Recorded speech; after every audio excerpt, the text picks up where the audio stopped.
bring it in. My guy, Frank Rod, what's going on with you? Man, you know everything's smooth here, man. Staying COVID-19 free, you know the plan. You know what I'm saying? Chilling with the family.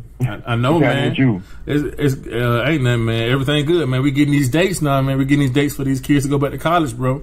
So this thing might happen, bro. I can't wait. Yeah, man. I can't wait, man. It's awesome, man. Started. Yeah, man. It seems like they're doing a test because I think like Connecticut was like the last state that kind of opened back up, and they trying to get it to the point where it's kind of a test to see how things work out, see if the numbers go up, and everything kind of gonna be based off of that. That's what it seems like. Well, I talk to my coaches and stuff, so that's crazy. Okay, bro. Yeah, man. Let's go ahead and tell the Daddy's Ball fans to keep continuing to of course listening to the podcast. Like, subscribe. Listen. Give us suggestions on guests who you want us to interview, and let's go ahead and get started with this podcast, Frank, man, because I think this one is going to be a banger, bro. This is going to be a banger, brother. He really is. Okay, we have.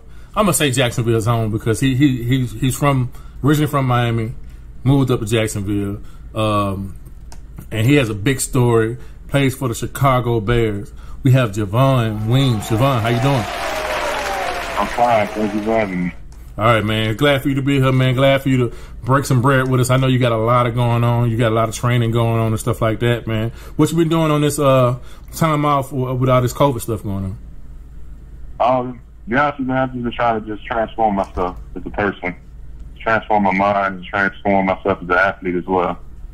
Awesome, man. Awesome. Hey, that sounds pretty big, man. That sounds pretty big. Like you're trying to do some real big things. Yeah, for real. Like you're trying to do some big things. So, are you in Chicago or? No, I'm in Jacksonville. Okay. All right. That's awesome, man. Down here, man, it's a little hard to find places to work out. Well, a couple of weeks ago, it was a little hard to find places to work out at. But everybody been trying to get it in on their own, man, and getting with certain people and doing private workouts and stuff like that. It's pretty hard, but people doing it, huh? Oh yeah, absolutely. I've just been able to just get in with my trainer, and I got different trainers for different things. So I've been able to, do some one-on-one things with them, and with the whole thing going down with the coronavirus, it hasn't tripped me up or stopped my grind. So if anything, it enhanced it. Okay, for sure. All right, man, let's go ahead and go all the way back, man. All the way back. So originally from Miami, I believe, like, just tell us about your youth. What sports did you play and stuff like that? When you started playing sports, stuff like that.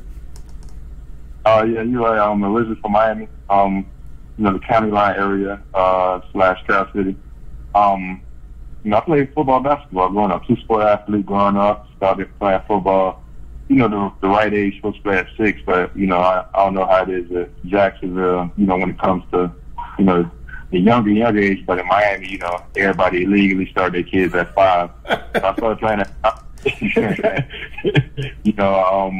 sometimes 4, but I started playing at 5, and, I've just been playing both ever since. And I got into the 8th grade, and I just stopped playing football at that point. I just played basketball from 8 on there up to 12. So what was your biggest reason? So by 8th grade, you wasn't in Jacksonville yet. By 8th grade, you were still in Miami, right? Yeah, I was in Miami. I think I just finished up my football season in 8th grade, and going into 9th grade, I just told myself, I guess I had a bad experience trying to play football in Miami at my first time in high school, and I just had a bad experience with it, and I just walked away from it. Like most kids, they run away from their problems. Yep. But sometimes in your case, you had to go back and face it because that's what ended up bringing you the bag. So just give us that Miami experience. Like, Miami football is so big, man. I mean, just talk about it a little bit.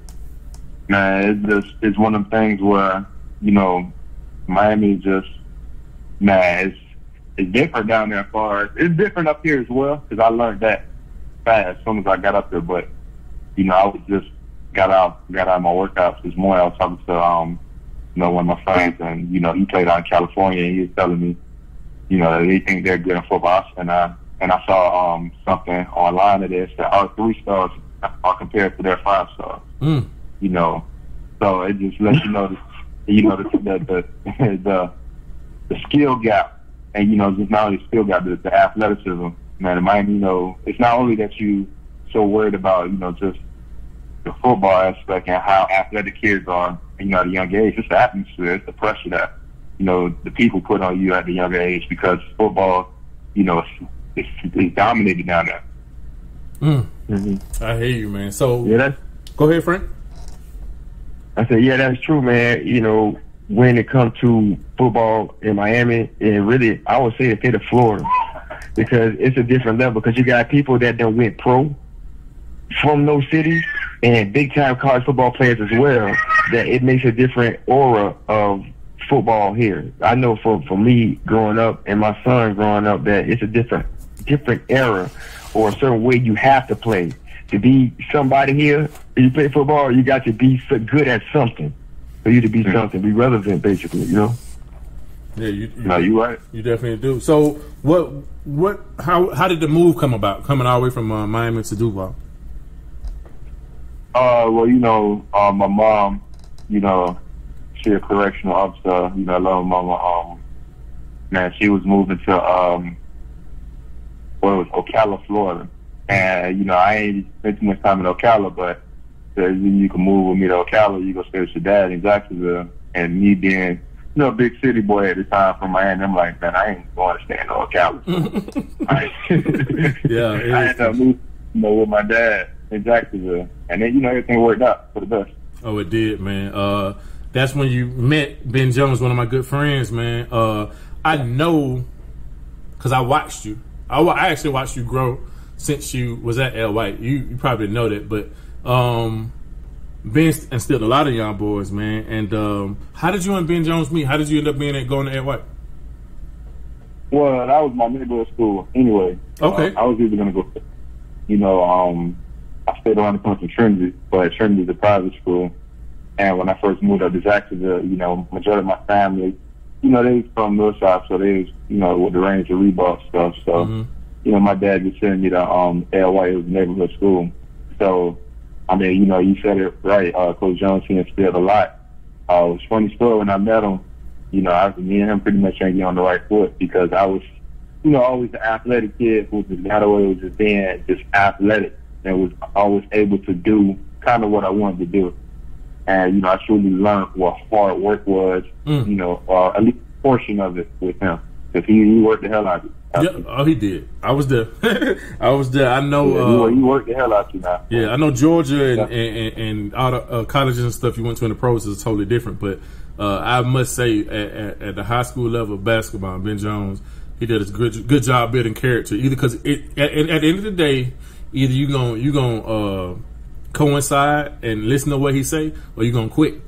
You know what I'm saying? Because he gonna work you that hard. Yeah. And I don't know too many kids who he haven't, because he kicked Sean out the gym probably like 2 or 3 times through the years or whatever. I don't know too many kids that he don't kick out the gym. You know what I'm saying? He gonna kick you out the gym. I've been kicked out.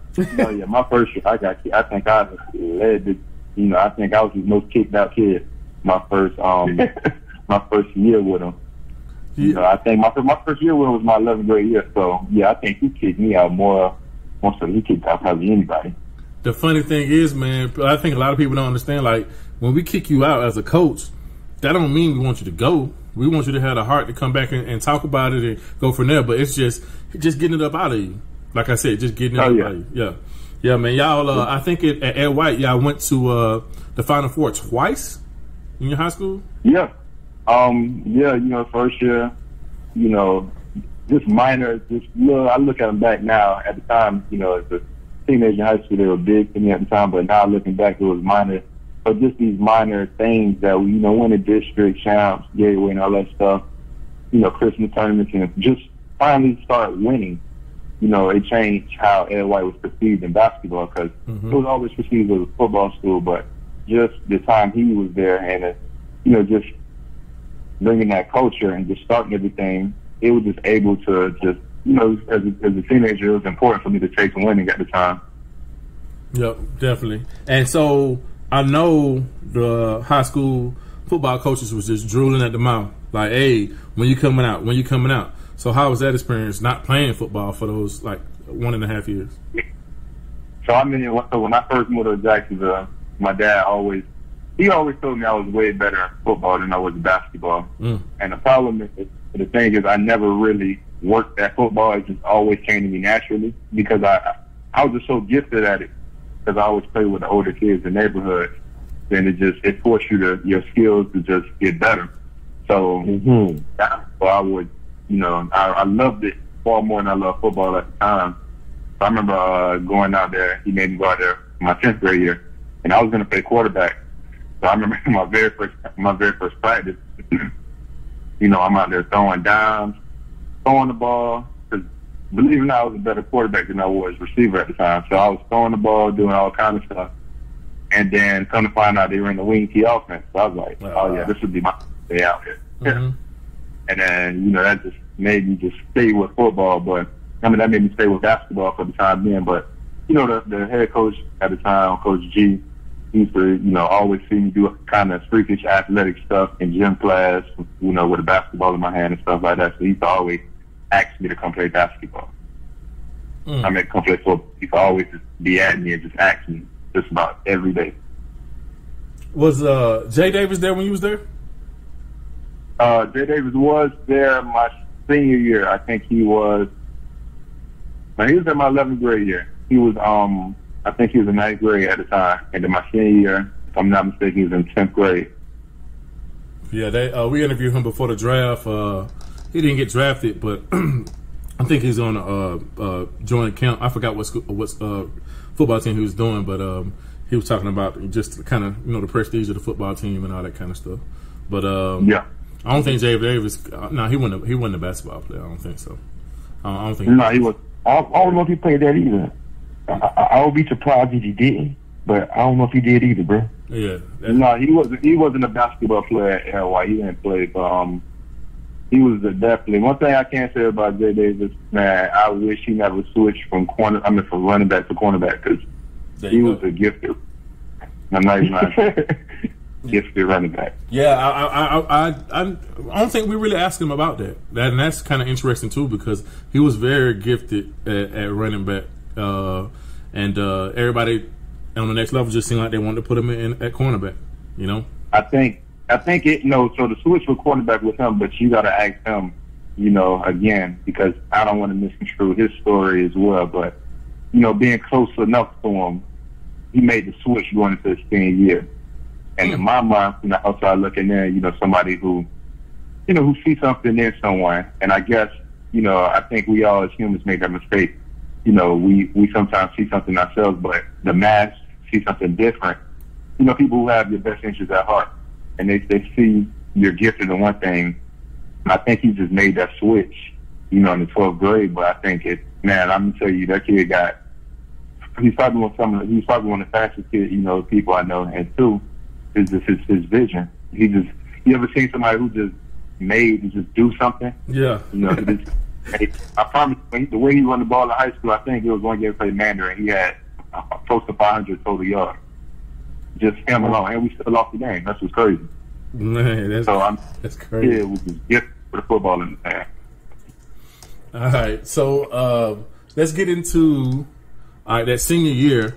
And you getting back in a little bit into football. So, how many games did you play in your high school career of football? My high school career of football, I only played 5.5 or maybe 6 games. Man, so of course that means 5.5, maybe 6. Yeah, that's it. That's called preserving your body, man. Yo, man, I finesse the system. Yeah. All right. So give us the story of how you end up playing for Georgia. What paths did you have to go through to get to Georgia? So I pretty much out of high school didn't have no offers.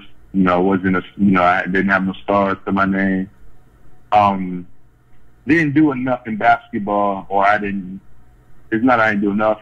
I did enough for my team, but my parents didn't really put me in camps and stuff like that. I think if I went through any camps and stuff like that, it would have helped me go to, Division I college for basketball. Then maybe I wouldn't be talking to you guys right now as football players.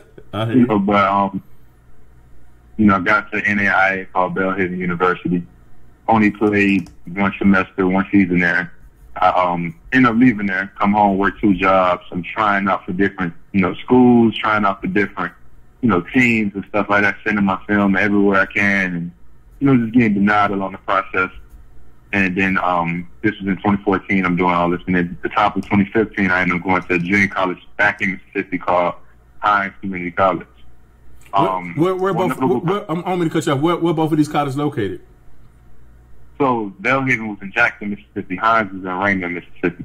Okay. So I left Mississippi. The freshman thing, like, yeah, I'm glad I ain't got to go back there again. Mm-hmm. It's funny how God make you do things you really don't want to do, but it's best for you. So I ended up having to go back to Mississippi for Juco. But notable person who came out of Malcolm Butler, cornerback, right now for the Titans. All right. He came to college. But I ended up going there. I ended up dominating, leading. I think I was the Mississippi Player of the Year. I made All-American in all the Jucos.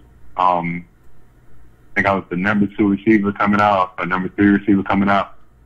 I just had a lot of accolades and a lot of success in just about every offer. And then ended up going to Georgia.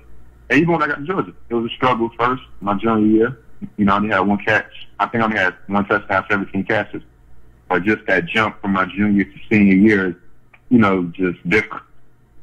All right, so let's go back. Let's not go too fast. All right, so you went to the NAIA school first, right? Then you went back to a Juco school, or you went to the Juco school first? No, I went to NAIA. Then I came home to Jacksonville for a whole year, and then I went to Juco. All right, so the NAIA. Let's talk about that. How was the experience in the NAIA school as far as like just getting used to school? How was the facilities? Did they care about you? How was the whole thing? Well, I got lucky because now looking back at it, the NAIA I was at, they actually, they tried to, give a damn about their players, and the coaches, they actually cared. It was a Christian school, but they actually they put time and and effort into the football program. All right. Whereas there are a lot of my friends who go to other NAIA D3, D2s, and HBCUs, and nobody don't put the effort into their football program. So I actually got lucky being at that one. All right. So you came back, then you went to Juco, a step down. Actually, it's a step down depending on what Juco you're going to. So how was that experience? Like I said, just especially being at the time 20 years old, 19 turning 20, just. It's crazy where you think your life is at the moment, and how just everything you got to go, it seemed like I was digging myself a deeper hole to climb up out of, just going, like you said, I was at a level above, and then just from now go a level below that, and now I got to try and climb out of this hole and make something out of it. But, I just made the most out of it, man. Juco, literally, if you're not a strong-willed person, you won't make it out, I promise you. I've seen some of the, I've seen dudes that was on my team who got sent to the team by Missouri, got sent to the team by Tennessee, got sent, these major schools, they send their players who probably may get in trouble or, don't have the grades. They send them down to Juco, and these kids don't make it back. So I've seen, top talent don't make it out of Juco. So what would you tell a kid, because I know numerous kids that don't get that D1 offer that they want, and they have an opportunity to go to a Juco, go to an NAIA. Some NAIAs are great, but go to NAIA, something like that, Division II or whatever. What would you tell that kid, that mindset to stay? How would you tell them to stay focused and on the bigger goal? Well, the first thing is, one, I think it hurts today because everything is social media driven, and everything is. Everything is, look what I have now. And, a lot of kids, they see their peers who are 5 stars, 4 stars, 3 stars, who got all these, scholarships and offers. And naturally, they feel left out. But, I just tell them you have to be real with yourself and understand that, what your goal is and where you want to be in life. Like me, I had friends, like you said, I had, friend Jay Davis went to Auburn. Another friend, Spencer Williams, went to Missouri. another friend, Rashid, went to Auburn. I had many friends go to different big schools, and these guys were younger than me too. So just looking at my situation, I tell any kid, one, you gotta work hard, and you gotta be the hardest working person that's on your team, and not even compare yourself to people on that team, because you want to elevate above that team. So you have to be the most hardest working person you know. Two, you cannot get in trouble. Like, your grades always got to be good. Grades got to be good. You can't get in trouble. And three, to take advantage of every opportunity that you get. Every opportunity. You cannot leave no stones unturned. Okay. Frankie Rob, you got something? Yeah, man, that's honestly the truth when it comes to real life, man. You got to just make sure you take advantage of every opportunity you have. Like, and I see a lot of kids, you know, I like I told on previous podcast that we did, there's a couple guys here in Florida that actually didn't have the offers and actually committed suicide. You know what I'm saying? Like, I didn't know until then that it's really that big. And then when my son didn't have any offers, it's stressful, right? So I can understand that you get stressed out, right? But having stories like yours is what should give anybody motivation, no matter what they're going through, to keep going. You know what I'm saying? Because you really are something special to this situation going on right now, man. I'm really proud of you, for real. I appreciate it. You know, it's crazy because I have different high school kids that work out with me all the time. Mm-hmm. You know, in the morning, I ask the guys that work out with me all the time. And, you know, I tell them I tell them a lot of stuff about football, you know, because the questions they have is a lot about football, and it's a lot about the life, you know, how the life is, you know, everybody sees the glitz and glam of it. I also let them know, like, I work harder than just about everybody. You know, I let them know that I work harder than anybody that they see. And I'm doing that, and I'm not even the highest paid player on the team or the most big name player on the team, and I just let them know that it's over 50% of the NFL is made of 3 stars and under. People who come out of high school have 3 stars and under. It's over 50% of people in the NFL that's like that. It's only a small percentage of people who are 4 and 5 stars that out of high school that actually made it to the NFL. So just because, you know, I say that, you know, to those kids, I say that just because out of high school you're a 4 and 5 star, that's not guaranteed that you went to the NFL. You have a good head start, but that don't mean you're going. So I got a philosophy on that, man. I would say it like this though, like so once the 5-star, 4-star, whatever gets to the NFL, the one that's trying to go there or whatever, I'm gonna say that the 3-star and under or no star guy is gonna have a better chance to have a career in the NFL. Because getting to the NFL and having a career in the NFL is 2 different things. That's a whole nother percentage level. You know what I'm saying? So, like, what I mean by that is, like, the guys who didn't get all the glitz and glamour, who didn't get all the big-time schools and stuff like that, they had to most times, they had to work harder than that 4 or 5-star to get to the point where they had to get to the NFL. And a lot of times when those 4 or 5 stars get that money and stuff like that, that's a totally different thing. Once you got money and nobody's making you work out, like, that's a totally different stratosphere, man, than you working out in college and when they making you work out. So, like, you got to sustain that and get past those 3 years, you know. So that's another thing, man. That's big time stuff, man. So let's bounce back to, all right. So when you was in JUCO, you got all these offers from schools all over the country, right? But what made you pick Georgia? Aside from, you know, it being one of my favorite schools as a child, I just felt like at the time I fit in. Me knowing what I know now, like, obviously I went to a more throwing team, so I had Oklahoma. It was high on my list. Me knowing what I know now, like, I probably went to, if I do it all over again, if there was a school I would choose other than Georgia, it would be that school. But I think I made the right decision, to be honest, for the long run, because, man, Georgia, they had great running backs, great defense. I just felt like they was missing that big physical guy at receiver, and I feel like I could step in immediately and be that. Definitely. So what would you tell a kid in high school?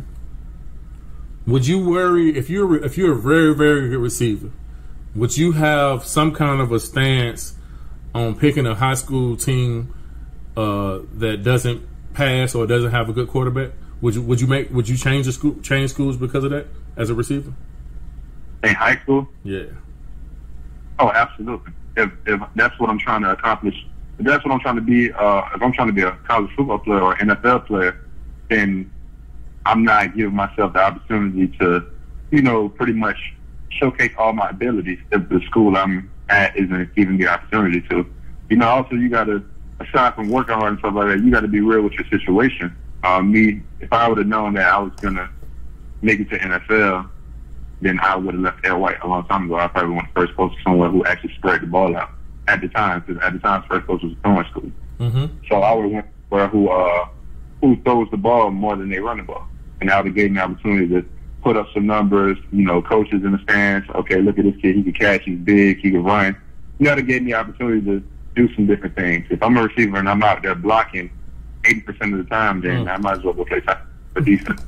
So we on the podcast, we talk about like knowing your surroundings, knowing what's going on, man. As far as like, if you don't, man, you can just hurt yourself. You can be the most talented guy out there, and you're not benefiting yourself because you're not making the smartest decisions. A lot of people want their kids to go to the same school their father went to, or a school that's a certain way or whatever, but it doesn't best benefit them. And it's so frustrating to try to preach to parents about, like, loyalty is not one of the biggest things when you're talking about doing what's best for your kid. You got to be loyal to that kid. You're right, bro. I did the same thing with my son. I'm sorry, go ahead, bro. No, I was saying I 100% agree. You go ahead. Yeah, man, because when it comes to my son, right, so my son played corner.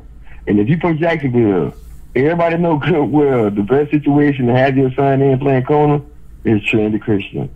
Point blank, period. I don't care what nobody say. Point blank, period. That's the best school to have your son at playing corner. Right? So I had my son there. But like Randy said, just because that school is big on getting kids at that position in college, it didn't necessarily mean that that's my son's fit.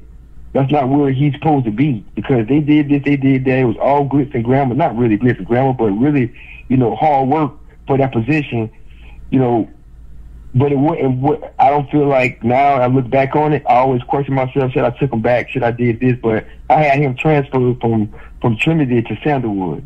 And by him going from Trinity to Sandalwood, I believe that the mentality that Trinity gave him allowed him to excel more at Sandalwood versus there. So he ended up getting a lot more offers and everything of that nature after all the stress process was going down. And he got better, more out of playing that position going to Sandalwood than I feel like he would have gotten staying at Trinity. So I feel the same way, man. If you got a good better situation somewhere you can go to, that's going to allow you to play, number one, allow you to learn, number two, and the biggest thing, number three, is to get offers to go to college for free, then I feel like it's always a benefit to move to that area and that location, in my opinion. All right, so let's kick it on to Georgia, man. So now you had a big time Division I college. Y'all was this close to winning a national championship. Like, how was the adjustment from going to the smaller schools to Georgia? Just the adjustment was now you're on national TV, so with everything you do is now magnified. You go from playing, in high school in front of, probably 1,000 people that come to games, or a little bit up under that. And then in my first school, there probably was no more than 200 people at the games. And then Juco, it was a few people at the game, a few thousand, but nothing more than probably 2,500 or 2,000. Mm-hmm. Then you go from that to every Saturday is 93,000 people watching you in the game. And it's loud, and, everybody is, you make a mistake, you drop a pass, everybody there will let you know you dropped a pass. And it was some of the best memories I ever have playing, in Georgia, playing at Georgia. It was just everything. If you're trying to get to the next level to NFL, then, being on that main stage, it definitely prepares you. Did you, was you there with a couple of different Jacksonville players? Were you there with, what's the tight end name? White kid. Eisenhower. Yeah, Eisenhower? Yeah, I was there. You was there with him? Of course you was there with the one who just left and went, from Reebok. No. Offensive line. Oh. Solomon? From Wayne to my Solomon from Reigns. Solomon. You was there with him, right? Yeah. Yeah, I was there with him as well. And there's another. I'm older than those guys, Okay. and there's one apparently still there now. He went to Sandal at Amir Speed. Oh, yep. Amir Speed. Yep. Yeah, Yeah, man. I'm older than those guys, but I think my junior year they were all freshmen. So okay, all right. So you did that, and how? What about the academic regimen? How did you have to? Was you good with that part of it? I was always a good student. I was just a lazy student. I knew, I always knew. I always got good grades, and I always knew like I could get better grades if I applied myself. But me personally, I knew what I wanted to do in life. And not saying that grades aren't important. Grades are very much important because, I'm only a semester away from getting my degree. So I definitely, going to finish that up. But, if I would have put in the same amount of drive I put in football, I'd easily have been straight A student. But instead, I was just a B student. I was arguing at my daughter today, man. Actually, I was arguing at my son. I just bought him a car or whatever. He getting ready to go to college, my middle son. And so my daughter jumped in and she said something. Well, I just got to do this or something. She was saying she was going to do. So I started arguing at her about time management. And she talked about how, like, well, I do time management now. I'm doing homeschooling because of the COVID situation. And I'm trying to get her to understand it, like, on the college level, time management is critical. Like, critical. Yeah. Man, can you speak on that a little bit? Man, you're right. Time management is crazy because you go from having your parents in the house with you, to now you're in college. It's like living there. The example I give people is like, I tell them being in college is like going to your home, but your parents is not there. So everything you would do, like your parents, nobody's there. And I say that to say nobody's there to make you do anything. So if you don't go to class, there's repercussions. Now you're officially have to make grown-up decisions because if you don't go to class, you don't have to go to class. Nobody's going to make you, but there are repercussions for that. If you don't want to study and stuff like that, there are repercussions for every decision you make. It's preparing you on, real life because, time management is just crazy. Like me, I had, wake up in the morning, I had study hall in the morning. A lot of people like do theirs at night. I like to do mine in the morning. So then I go to class, and then I go to practice, and then I'm go knock out my homework, whatever, at study hall, and then I'm done with my day. Mm-hmm. So it's like, it just depends on your time management skills. And to be honest with you, all freshmen, people just going to college, they're going to struggle with that because you're going to have more time and more freedom than you've ever had before. It's like, now what are you doing productive with that time and freedom? Yeah, I'm 43 years old. I graduated from college about 2 years ago, and I still will find myself doing up to about like because you had some classes you had to turn in like work at like 12 o'clock at night on Sunday or whatever. I'll be there at 10 o'clock at night starting something when I know I could have just did it earlier in the week, and I know y'all don't have time like that. Y'all don't have that time like that, man. That's incredible. No. You'd be surprised. You'd be surprised. I done stretched out my fair share of assignments. I done cut it right at the last 30 seconds and made it and turned it right in. So, I think I got a trophy in procrastination. The thing is funny, man. A couple different times I did that, man. Dude, God was messing with me, man, because the internet would mess up. You know what I'm saying? I couldn't turn the paper in, and it happened more than once. The internet, I'm paying for the internet, everything, but it would mess up to the point where I got to reboot the computer or something like that. And I got the paper in, man, but it's crazy. He just gave me a message like, you can do better than that type stuff. Yeah, I look at it like that too. He trying to be funny and tell you that you should have did this, but I'm gonna scare you real quick. But I'm gonna allow you to turn it in. But I'm gonna scare you though. All right, so let's go on your career at Georgia. Give us some of your best games, and just tell us about the experience of the Georgia-Florida game in Jacksonville. Some of my best games, I think the game that took me, that really changed just my whole trajectory at Georgia. I came in, I wasn't starting because I was happy to be there, to be honest with you. So I wasn't starting, I wasn't playing much. This is my junior year, and I think like towards the end of the season we played Kentucky, and I ended up having like 95 yards that game. I didn't score, but I had like all my yards came like in the fourth quarter and stuff like that. So I really was like a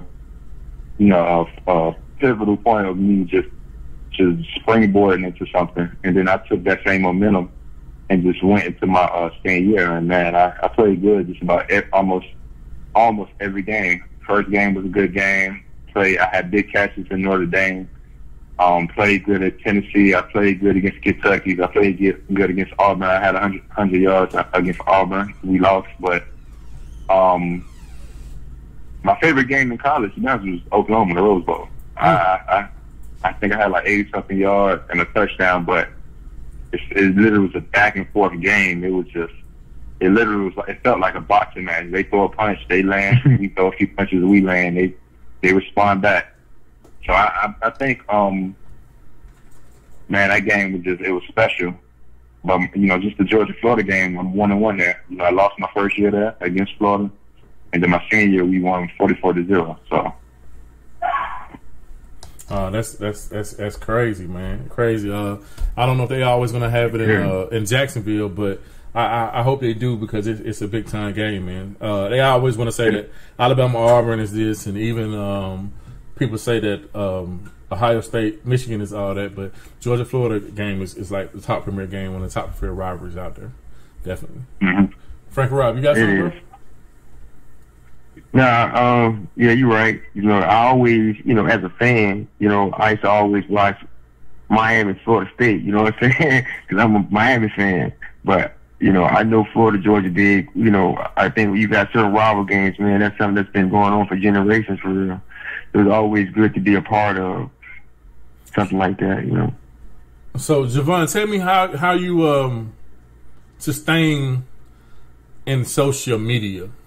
So you know how it's crazy. Like you can do like 10 things good, but if you do one thing bad, you get towed up by social media. Do you listen to it, or how did you manage that?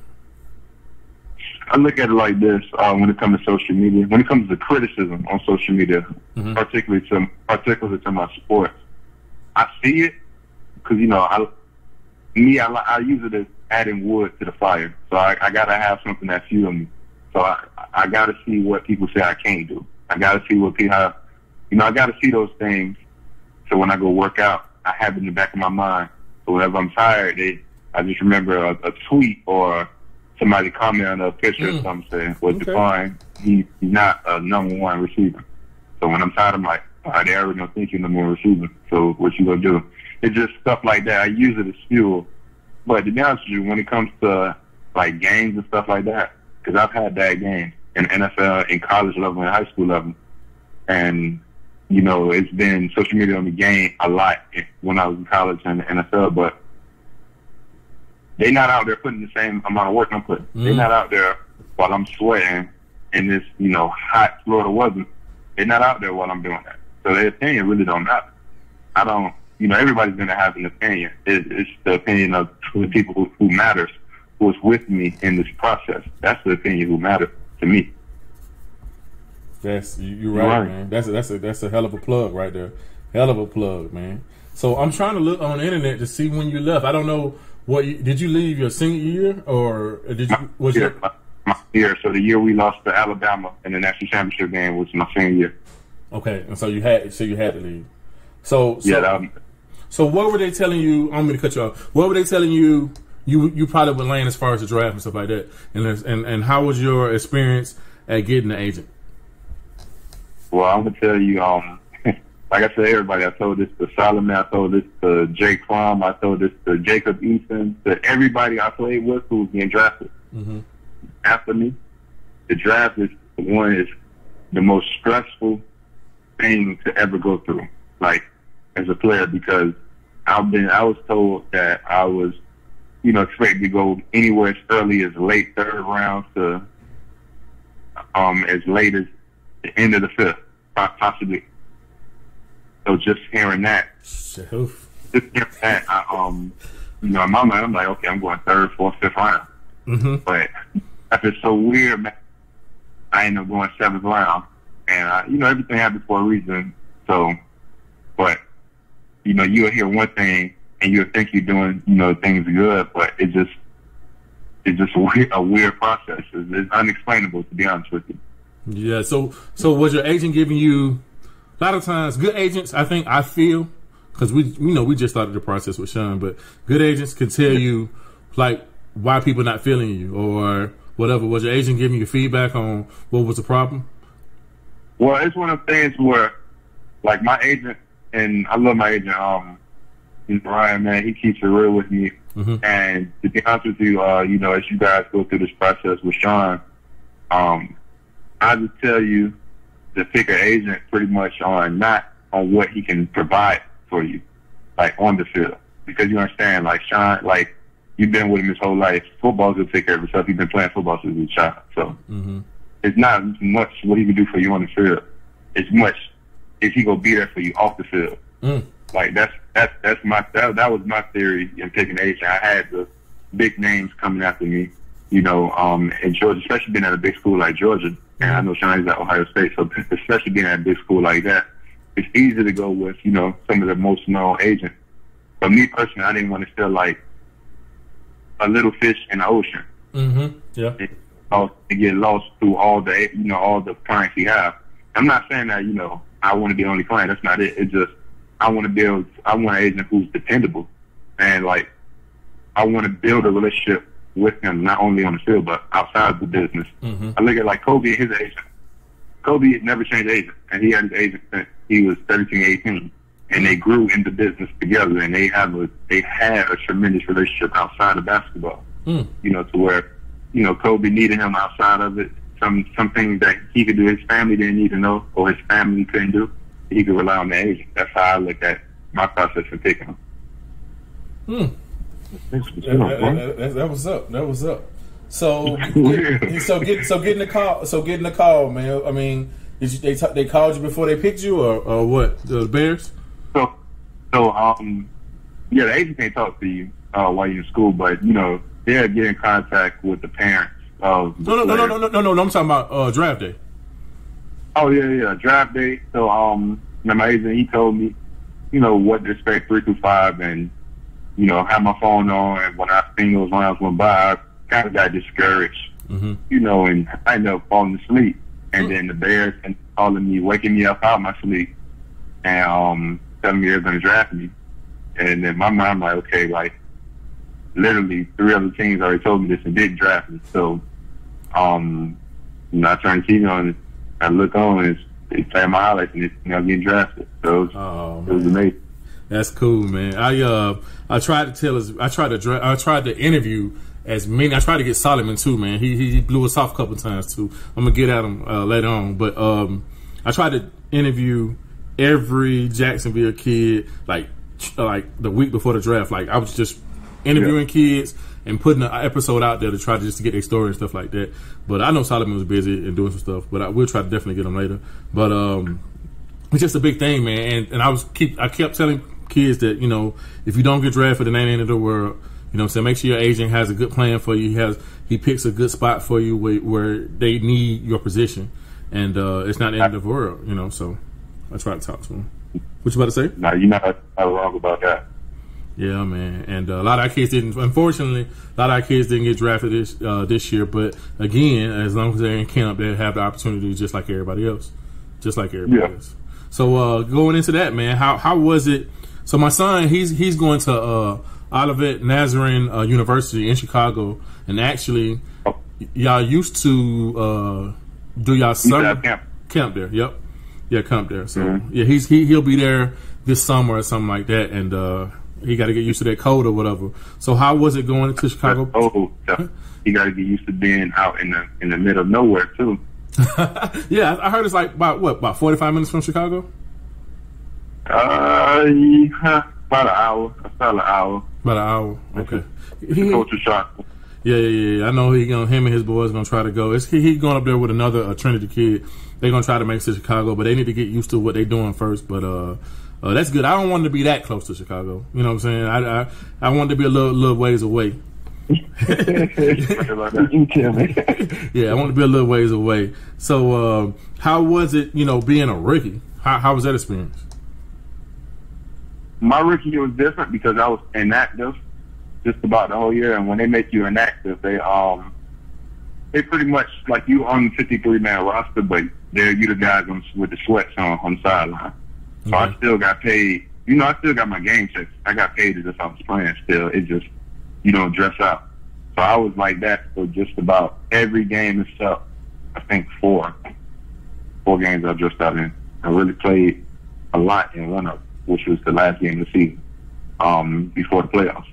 But, you know, rookie year, it was a learning experience, man. You know, you do so much, you know, to train and get ready for the draft and combine and stuff like that. And then, you know, then you have rookie mini camp. Then you have rookie orientation. Then you have to be early for camp. Rookies report earlier than vets on camp. Then you got to go through. Then you got a whole season. So your rookie year is really the longest year of your football career because it's like your last game stop as a college player. Take a little bit of time off, and from the time you start training to the end of your rookie season is when you get a break. Really. Wow. Yeah. I hit that rookie ball. I hit that rookie wall probably week 3.5, week 4.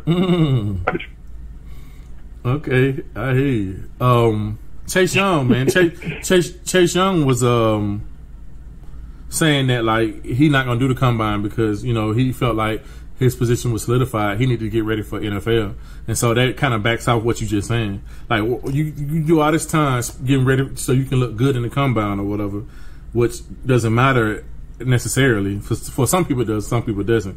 But you need to get ready for making your position right and what's gonna make you your money. You know. I agree with that. I think if you have, you know, some questions that need to be answered as far as on the athletic side or personality side, then I think, you know, participate in the combine. It should have helped. If you're somebody like a sure first round, like a Kyler Murray and stuff like that, where you don't, or a Lamar Jackson, where you don't have to do certain things in the combine, then, you know, I wouldn't do them as well. It's all about what helps your draft stock. You know, by doing certain drills, will it hurt your draft stock or will it help? But also you got to, you know, also look at it like if there are certain things that aren't done at the combine, then they're going to still have those questions. Yeah. You know, at pro day, are you going to do those things at your pro day? And then if not, you got to be, you know, they got to be prepared for people to, you know, create backlash from that. Because what a lot of teams like to do is when you don't want to do things that they don't want you to do, or when you don't want to do things at the combine, they look at it like, oh, he don't like to compete. Yeah, he will get it. Yep. I look at that aspect as well. Yeah, you're right. So you was injury. How did you tell people about? Was that your first time being injured, not being able to play football ever? When? And the Bears. I wasn't injured. So you said inactive. Oh, I'm sorry. Yeah, I said it wrong. You know, I mean, you know, I wasn't injured. It just, you know, I look at it like this: they don't cut you, but you know they keep you around and they keep you in case. Okay, so I'm thinking. So you wasn't on the practice team, but you was inactive. No, I was on the actual team. I was on the actual team because I didn't dress out. Okay, so I learned something new. I thought that the only way you can be inactive is if you were hurt or they put you in a hurt slot or something like that. That's what I always thought. No, it's like it's a numbers thing. So with me, I was the 5th receiver, like on the depth chart. So they may go in the game and say, okay, we dressing out 8 DBs and when we dressing out 4 receivers. Or they may go in the game and say we dressing out 8 receivers and we dressing out 6 DBs. Or like it just depends on that week what the team needs and where you at, you know, on the depth chart. So how many inactive players can you have? So there's a 53-man. There's 53 man. You know, 53 people on the active roster. Only 46 can dress out. Yeah, I did not know that. Dang, boy, I didn't know about that, boy. I did not know that. Because I had to learn the same thing in college.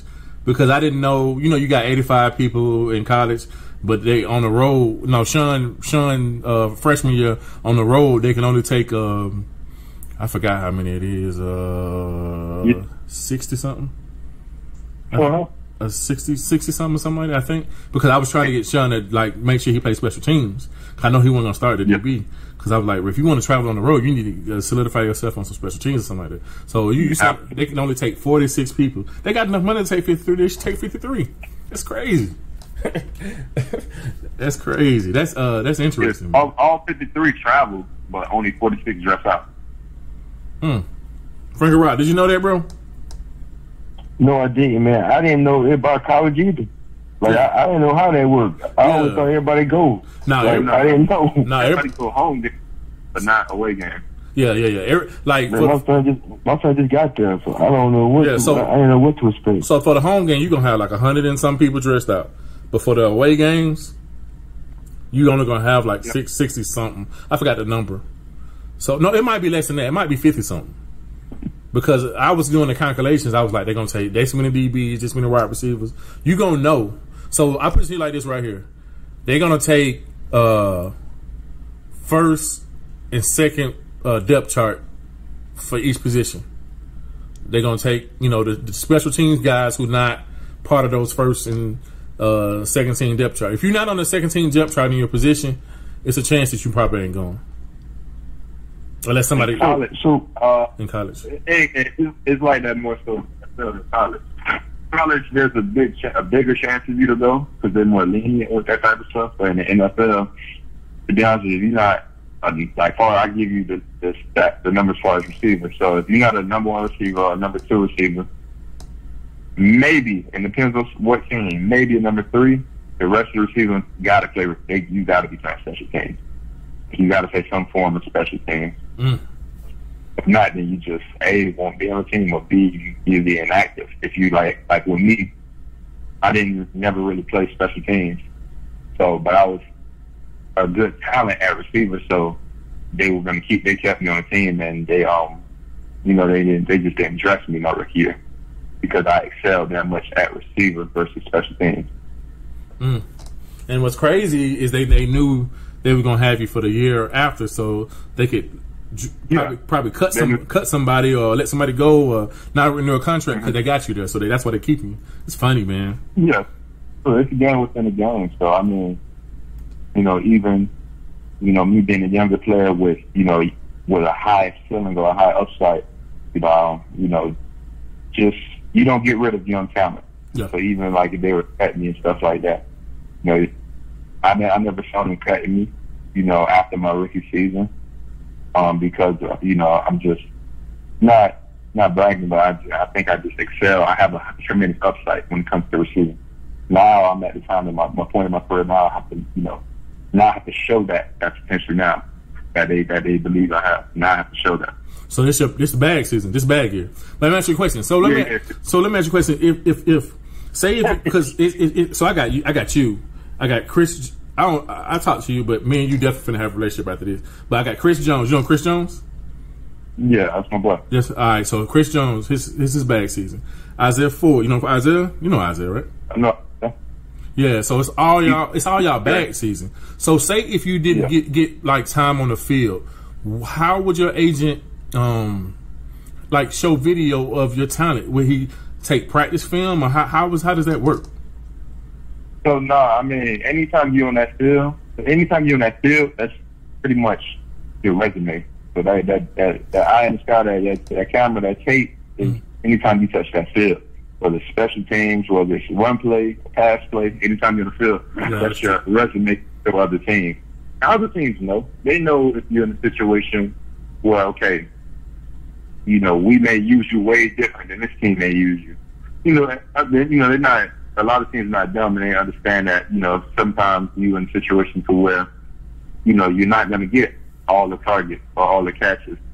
So you're not going to be in the field all the time. But if you go to another team, you may be on the field all the time and get all the targets and catches.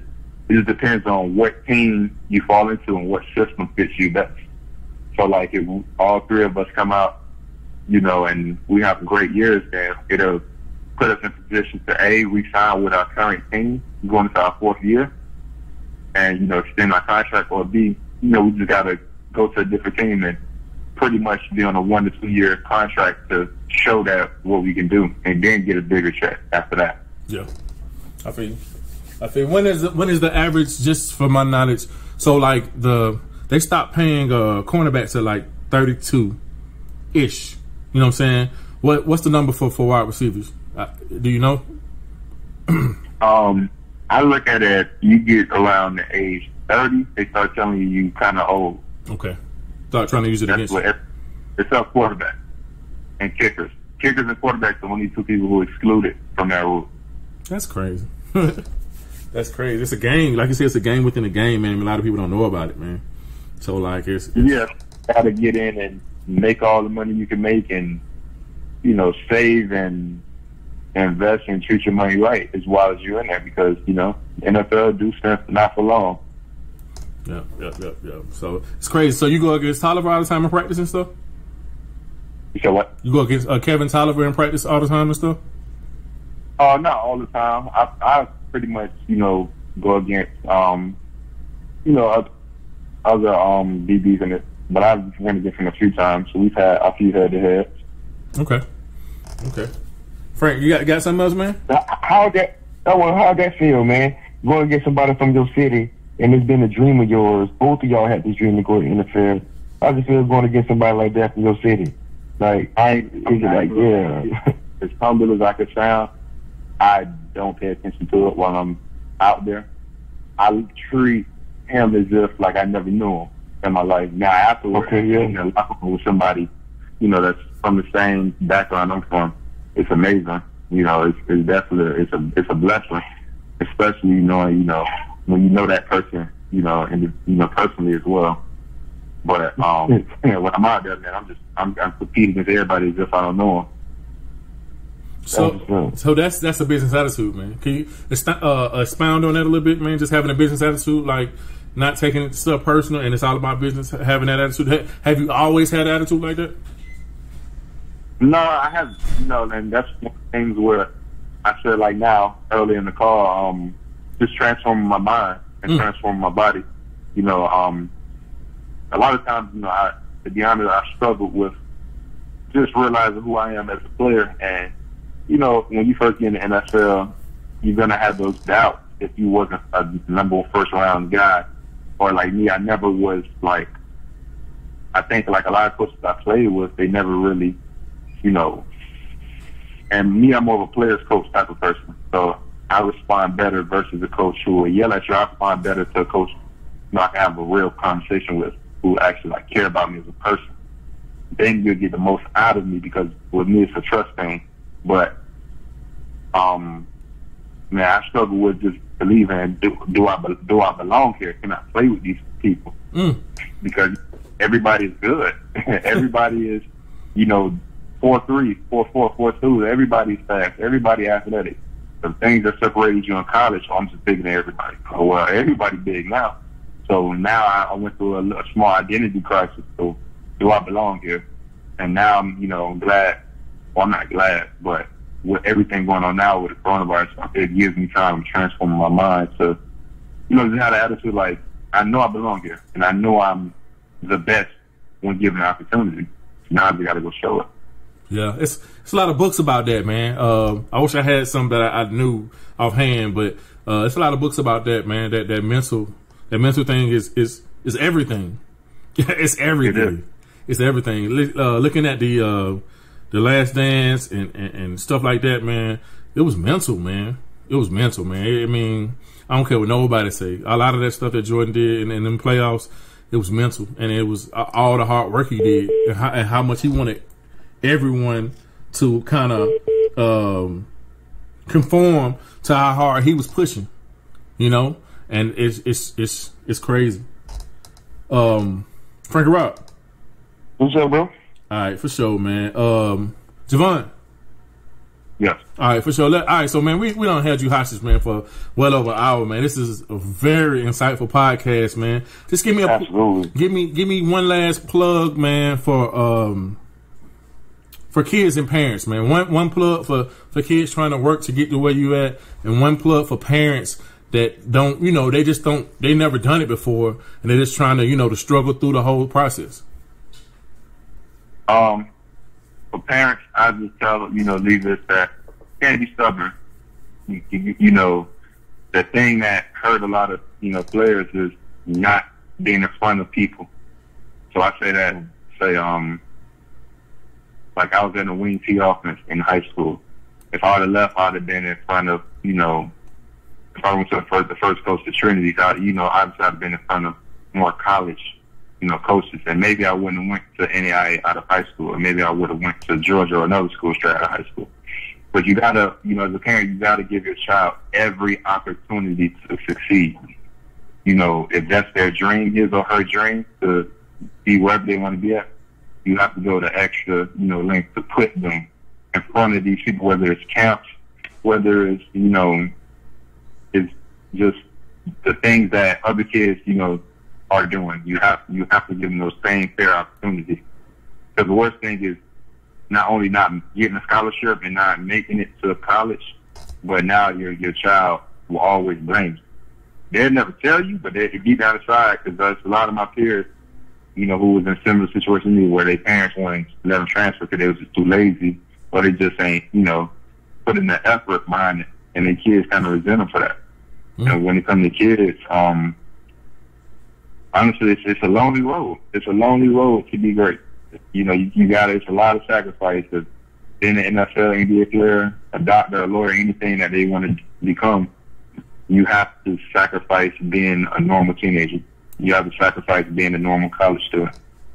Nights I would love to have went out and partied with some of my teammates or some of my friends. Me understanding where I wanted to be in life, I couldn't do that. I had to go catch some passes off the ball machine. I had to ice my legs. I had to rest. I had to study, playbook, watch films. It's a lot of sacrifice, and it's a lonely road to be great. If everybody was great, then it wouldn't be lonely. But there's only so few. It's less than 1% of the world in the NFL or NBA. So it's a lonely path to get there. Awesome, man. That's outstanding, man. Do you have grown so much? Like I said, man, I used to watch all y'all games, no matter where y'all went or whatever. I used to take Sean with me when I could or whatever, because me and Ben was good friends. Bro, I don't even remember you talking like 2 sentences, bro. Like I don't. You was always quiet to me, bro. You were just Miami. That's what we called you. You know what I'm saying? Yeah. So I was. Yeah, you grown, and the little bit I know of you, you grown into a great young man, bro. I like to challenge you too, bro. Like even before your feet are settled, and I know you fighting this season and stuff like that. I like to challenge you, like when this COVID stuff clear up or whatever.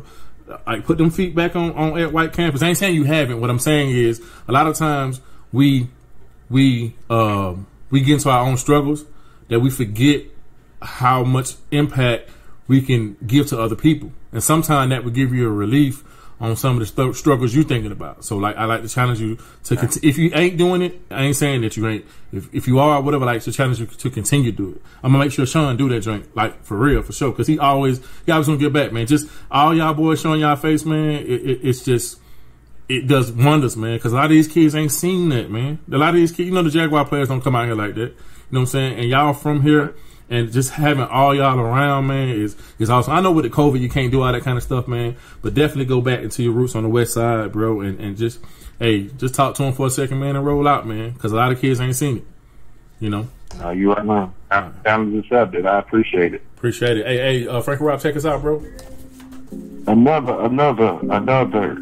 Like I said again, another epic podcast we got with some big time people. You saw from no star to pro star. It's possible. And the young man right here, let everybody know that what you want to do, man, if you really put your everything into it, man, it's possible, man. You ain't gotta tell me you gotta be this and that. If you really got it, you really want it, you can get it, man. I appreciate him for coming on again. Always, man, everybody stay smooth. All right, for sure. Hey, bro, you got Twitter too, right? Yeah.